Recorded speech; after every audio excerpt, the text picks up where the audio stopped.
Hey guys, and welcome to my Call of Duty World War 2 Beta review. So there are some good and some bad points about this, just like any game, but you have to remember all these bad points may be patched, may be nerfed, things like that when the real game comes out. But first of all, I want to make this one main point. This game is designed to be boots on the ground. They've got rid of all this space age rubbish, people flying around, ships exploding in space, etc, etc. But if you are an old Call of Duty player, when I say old, I mean have you played things like Black Ops 1, Modern Warfare, things like that? Like me, the first Call of Duty I played was Call of Duty 2. So when you move on to this boots on the ground, it's not like the old one. It's still fast paced, it's not that good. So if you're an old Call of Duty player, you're probably not going to like this. But if you're a new one, so if you grew up with all this space age stuff and you've only really played the last couple of Call of Duties, well, from Ghosts onwards, I guess, then you're going to love this. This will be a good change. You'll be like, this is amazing. But for your old players out there, this is not the same. It's better, but it's nowhere near as good as it used to be. Talking about that, let's move on to the small maps. Well, all the maps in the beta at the moment seem to be small, or you're confined to a small area if you're playing something like War, which means SMGs dominate. It's as simple as that. You have about one sniper map on the beta, and it's called Operation Breakout, and it's one bit of the war map where there's actually big enough range and clear patches where you can snipe people, and that seems to be all you can actually do. Is in place MG42s and snipers, everyone is using it there. There's only one or two people with maybe an assault rifle, and that's it. Talking about the sniper seems a bit overpowered. To give you an idea, it usually takes me a few weeks, maybe even a few months in some of the Call of Duty games to get a collateral with a sniper. I played this for 2 hours last night and a couple hours this morning. In the 2 hours last night, which I was live streaming, I got 3 collaterals. 3 collaterals with a sniper. It's so OP. I got a double headshot, a headshot, and a body, and a double body shot. So it's anything other than the limbs, it's one shot to a kill on that. But maybe they'll nerf it.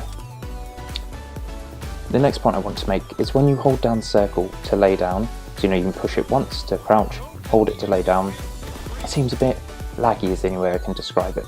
So most games I can hold it down for a certain amount of time and it will lay down, and I'm used to that, so when I try to use the same kind of settings, which is back on Battlefield and on the old Call of Duties, it just seems to take a second longer, meaning that I'm holding down circle, but I'm not laying down. It's almost like in a graduated way rather than a smooth lay down. It will go to crouch, then it will continue to lay down, which is not great if you're trying to shoot someone, because in this game it's only a couple of bullets before you get killed, and in that time you're dead before, well, you lay down, which isn't great. So maybe they'll change that a bit. Once again, it's Call of Duty, so what would it be without bad spawns? So the spawn points in this are not great unless you, like I said, you're playing something like War because you're confined to each side, they're fine.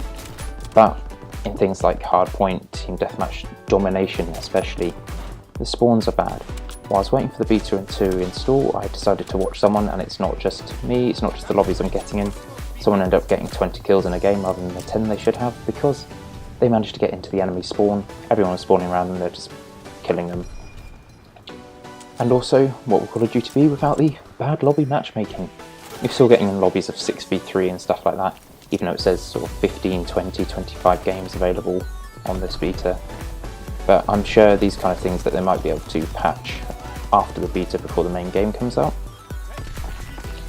I would say overall it's still better than the newer Call of Duties the last few years, but not as good as the old ones.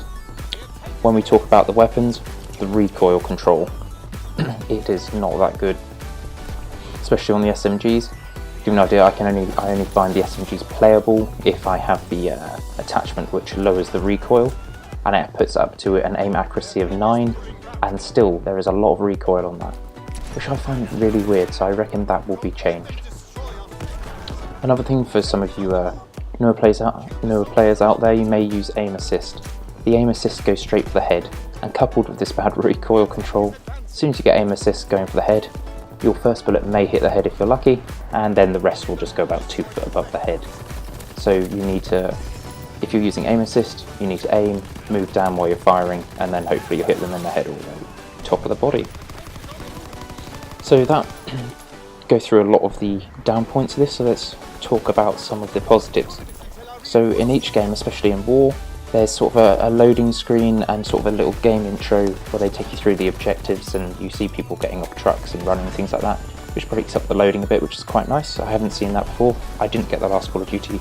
I don't know if it was in there, but I haven't seen it in the others. The fact that you can attach and detach suppressors is really, really good, because as you know, suppressors reduce your range when you have less damage at a longer range. And the fact that you can take it on and off is brilliant, I think. And also you don't have to have it as an attachment. And I said this is more the SMG class, especially if you're airborne. That's what I've been playing with. I don't know if it's applicable for other things. I haven't tried it out yet, but it's really good. I like this idea. So the overall gameplay feels good. It doesn't feel laggy at all. Like once you get used to it, obviously it takes a couple of hours to get used to it, and you figure out your control settings that you want. The gameplay actually feels quite nice. Throughout the war game mode, you get flamethrower drops, so this is not something you have to earn. This is not something you have to get a certain amount of points. It's just dropped and you can pick it up a bit like a care package, and it's free, which is nice. And the fact that you don't lose it when you die is also very good. So you pick it up and you only use half of it and then you die, you've still got the other half in your next life, which is really nice for once. Next thing I want to talk about is the MG42 placements, which these are just fixable or fixed machine gun placements in the game. They're actually in really good positions, especially on the war game mode. They are actually defendable positions. You go into some games, such as Battlefield 4 and things like that, and they've got MG emplacements, but they're just overlooking nothing. The point is being there, no one ever uses them. But the MG42s are used all the time in this game. They are very, very powerful. It's probably 2 bullets to kill you. They're basically a machine sniper rifle, I will not lie, in this game. I could see them getting nerfed, but they're actually in good positions. I think if you're an old player, you'll get bored of this game quite quickly, because I can't see there being a huge range of things, but they are bringing back zombies, so maybe that will help you break up the multiplayer a bit. But like I was saying earlier, the maps are quite small. There's none of these slightly bigger maps, going back to something like Black Ops 1, where you'd have a few bigger maps, so you could play Search and Destroy, you could put a suppressor on, you could creep round, flank round. In this, I can't see it happening. Like I said, we've only got a few maps on the beta, so maybe there's going to be some more in the future. We don't know, or I don't know anyway. They may be bigger, but we'll just have to see. But from the beta, it looks like they're going for running, gunning, SMGs, small maps, and just to try and interest the new players rather than fix the problems of the old players. But it's better than it used to be. I hope you like this. I stream on Twitch, so for the beta weekends, I'll be streaming on Twitch most of the time, including the Monday. So please like and subscribe for more, and follow me on Twitch and Twitter. Thanks for watching.